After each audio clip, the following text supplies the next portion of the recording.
एक सच्ची घटना सुनाते। पूज्य गया प्रसाद जी महाराज ब्रजवासी, ब्रज के रहने वाले, गोवर्धन में रहते थे और 1000 भाग्यवानों में कुछ भाग्यवानों की गणना की जाए, एक मेरा भी नाम जोड़ लेना। मैंने भी दर्शन किए हैं महाराज के। पूज्य गया प्रसाद जी महाराज के बड़े बड़े संत उनके दर्शन करने जाते थे। बिल्कुल मेरे सन्यास के आरंभ काल की बात है और मुझे भी उनके दर्शनों का सुख मिला, लाभ मिला। हाँ, उन्हीं के कहने से मैं गोवर्धन में भी रहा, उन्हीं के कहने से मधुकरी भी ली। बड़े दिव्य महापुरुष थे, बोलते नहीं थे, शांत रहते थे। एक बार उनसे किसी ने पूछा कि महाराज ठाकुर कैसे रीझ है, ठाकुर कैसे प्रसन्न हो, भगवान को कैसे प्रसन्न करें, कोई उपाय बताइए। पंडित जी उखड़ गए, वैसे तो कभी उखड़ते नहीं थे वो, और वो कहने लगे ठाकुर तो बावरा है, वो तो किसी पे भी रीझ जाएगा, मुझे रिझा के देखा तो मैं मानू। ठाकुर तो किसी प्रसन्न हो जाता है, ठाकुर तो भोला है, भाला है, सीधा है, सरल है। ठाकुर कैसे प्रसन्न हो, वो तो प्रसन्न नहीं है, उसे तो पाप देखते नहीं किसी के। सन्मुख होए जीव मोहि जब ही, जन्म कोट अघ नासई तब ही। भगवान को तो किसी के पाप देखते ही नहीं, वो किसी के पाप क्यों देखेंगे? पाप देखने के लिए बैठे हैं भगवान, किसी के पाप नहीं देखेंगे, किसी की न्यूनता भगवान को दिखती ही नहीं है ना। वो तो दिखेंगे तब जब भक्ति आए जीवन में। तो पंडित जी ने कहा, पूज्य गया प्रसाद जी महाराज ने, कि उसे मत रिझा, तू मुझे रिझा कर दिखाए तो मानू मैं मुझे तो रिझा तो पता लगे। बात हल्की सी है लेकिन सच्ची बात है। बात आई गई हो गई। अचानक ही पंडित जी ने पूछा था कुछ महीनों के बाद, अरे वो एक आया था बावरा साहब, वो कहाँ है? तो उन्होंने कहा बहुत दिनों से गौओं की सेवा में है, वो वहां से निकला नहीं है। महाराज ने कहा बुला लाइए, मैं प्रसन्न हूं उससे। और वो सामान्य व्यक्ति नहीं था, एक बहुत बड़े सेठ थे, घर लौटा नहीं हो। उसने कहा मुझे प्रसन्न करके दिखा तो मैं मानूं, मुझे तो प्रसन्न कर। महाराज को गौएं अच्छी लगती थी, कई महीने वो गौशाला में ही सेवा करता रहा, गोबर उठाता रहा, गौओं को जल पिलाता रहा, चारे की व्यवस्था करता रहा, उनकी पीठ सहलाता रहा, जहां गौएं सोती वहीं सोता रहा। और 3 महीने के बाद महाराज को याद आई, एक बावरा सा आया था, बुलाओ कहाँ है? कि जी गौ, वो तो वहां कहीं पता नहीं कौन से गांव में किसी गौशाला में है। बुलाया गया और महाराज जी मुस्कुराते उसे देख रहे थे। भक्ति सिद्ध हो गई, इतना ही काफी है कि संत आपको देख के मुस्कुरा जाए।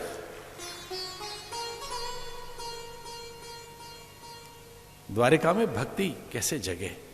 भगवान तो हैं, बड़ी व्याकुल थी रुक्मणी, सत्यभामा, जामवंती, कालिंदी, कि भगवान तो हैं, यहां थोड़ी भक्ति चली गई है, द्वारिका में भक्ति आनी चाहिए। कैसे करें? भगवान ने संकेत समझ लिया और भगवान ने नारद को बुलाया मन से ही। मैंने कहा नारद कोई और नहीं, भगवान का मन है नारद। भगवान ने आह्वान किया और देखिए नारद जी पहुंच ही गए, पर नारद जी रुक्मणी के महलों में नहीं गए, सत्यभामा के महलों में चले गए। 7 भार सोना, लगभग 7 किलो सोना रोज, इतना तो वहां से चढ़ता था, लगभग इतना। अकेला, वो बहुत संपन्ना थी, सोने के महल बना सकती थी वो, इतना। वहां पहुंच गए नारद जी। नारद जी का बड़ा आदर किया सत्यभामा जी ने, देखिए आप आ गए, मैं कितनी भाग्यशालिनी हूं। ऊंचे से आसन पर बिठाया और नारद जी प्रशंसा करने लगे कि आप कितने भाग्यवान हैं, भगवान के साथ हैं। नारायण की आप अर्धांगिनी है, पुण्य तो देखो, आपका साधन तो देखो, परमेश्वर की अर्धांगिनी आप हैं, आप सुंदर हैं, सुजान हैं, संपन्ना हैं, सर्वथा योग्य हैं। जब नारद जी बहुत गुणगान करने लगे तो सत्यभामा के मन में उत्सुकता पैदा हो गई और वो कहने लगी कि महाराज जब साधु बहुत प्रसन्न होता है तो उससे वरदान मांगना चाहिए। साधु जब बहुत प्रसन्न हो तो उससे प्रश्नोत्तरी करनी चाहिए। साधु जब बहुत प्रसन्न हो तो ज्ञान लेना चाहिए। अब आप बहुत ज्यादा प्रसन्न दिखाई दे रहे हैं। तो नारद जी ने कहा कोई मन की बात हो तो पूछ लो। उन्होंने कहा हमारे मन की तो बात एक ही है कि भगवान सदा हमारे बने रहें। तो नारद जी ने कहा हमारे या केवल आपके? वो तो सबके हैं। तो सत्यभामा से चूक हो गई, कह लगे मेरे ही बने रहें बस भगवान। बोले ये तो कठिन है, तो भक्ति से प्राप्त होते हैं भगवान। तो उपाय बताइए। बोले सदा आप ही के बने रहेंगे और किसी के नहीं। आपके ही रहेंगे भगवान और किसी के नहीं।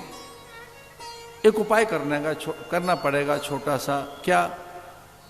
बोले जो मन वांछित वस्तु है, जो प्रिय वस्तु, उसका दान कर दीजिए। कोई चीज का दान कर दो।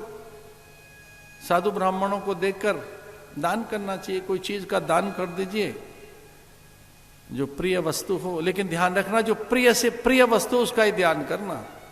जो सबसे प्रिय हो उसका ही दान करना। तो सत्यभामा कहने लगे हमारे प्रिय तो ठाकुर हैं और तो कोई प्रिय नहीं, सब चीजें यहां हैं ही। तो ठाकुर का ही दान कर दो। तो ठाकुर हमारे सदा प्रभु मेरे बने रहेंगे। बोले दान तो करके देखो, सदा आप ही के बने रहेंगे।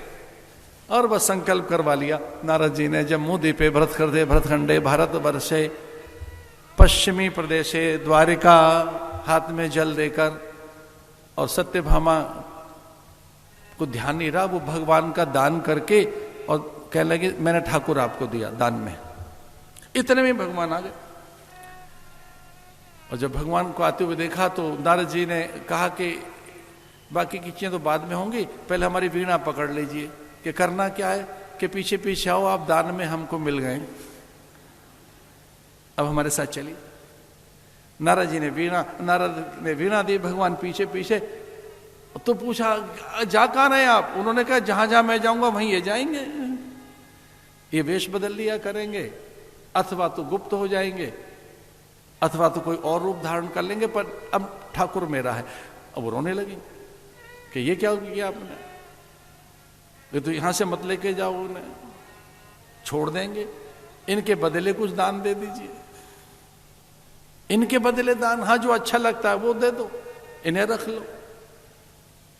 कहते हैं तराजू पे भगवान बैठा लिए और अच्छा अच्छा चढ़ाने लगे। कहते हैं सोना चढ़ाने लगे, गहने चढ़ाने लगे।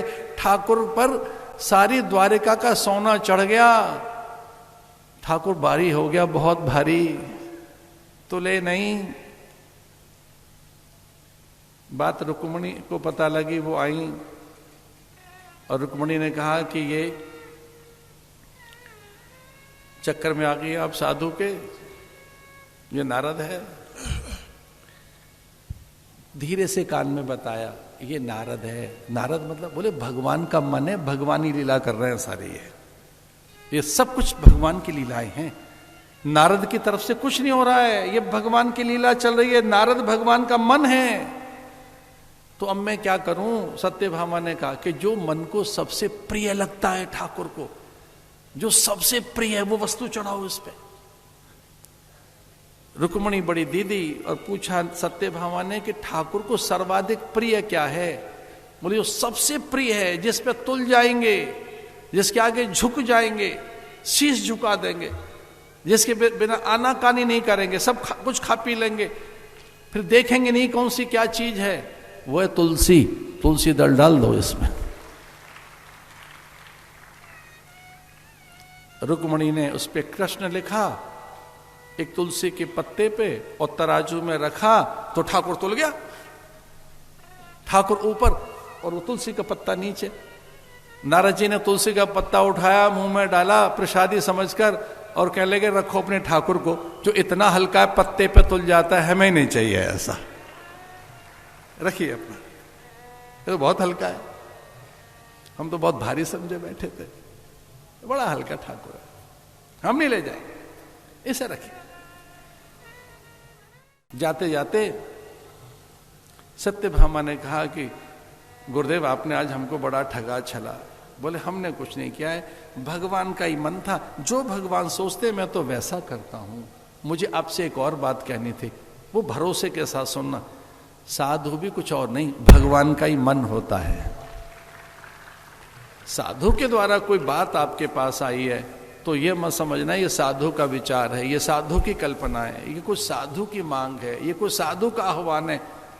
मैंने तो यही सोचा है, जब कोई साधु मुझसे कुछ कह रहा होता है तो मुझे लगता है ये साधु नहीं बोल रहा है, भगवान का मन बोल रहा है, भगवान बोल रहा है साधु में। इतना आदर करिए। भक्ति आ गई, सब लोग फिर पूजने लगे भगवान को।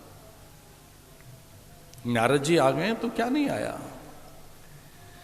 साधु आएगा तो मंत्र मिलेगा, युक्ति मिलेगी, साधन मिलेगा, व्रत मिलेगा, प्रेरणाएं मिलेंगी। साधु जीवन में आएगा तो तीर्थ में आओगे। अरे साधु आ गया जीवन में तो सेवा आ जाएगी, वैराग्य आ जाएगा, मंत्र मिल गया, ओम नमो भगवते वासुदेवा। और ध्रुव भक्त जप करने लगा,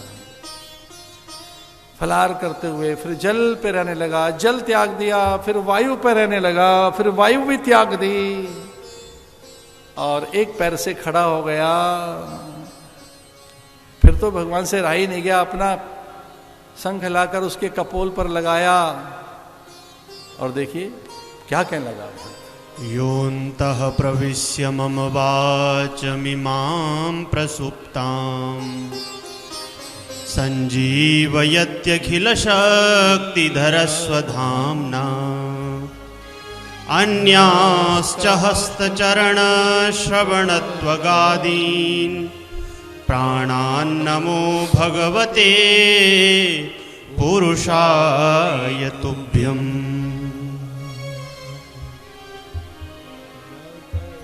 आप तो मुझ में ही हैं, कहां से कैसे आपको मैं प्रकट करूं। भगवान ने अंक में भर लिया, उसका मस्तक चूमने लगे, हाथ चूमने लगे, सब कुछ प्राप्त हो गया। भगवान को पाने के बाद कुछ पाना शेष नहीं रहता, वही एक प्राप्तव्य है, वही ज्ञातव्य है, वही ध्यातव्य है। कुछ ध्याने योग्य, कुछ प्राप्त करने योग्य, कुछ जानने योग्य कोई चीज है, कुछ ग्रहण करने योग्य है, कुछ भी तो परमात्मा ही तो है, वही ज्ञातव्य है। कुछ जानना हो तो वही है, धारण करना हो, ध्यान करना हो, समझना हो, कुछ सीखना हो तो वही है।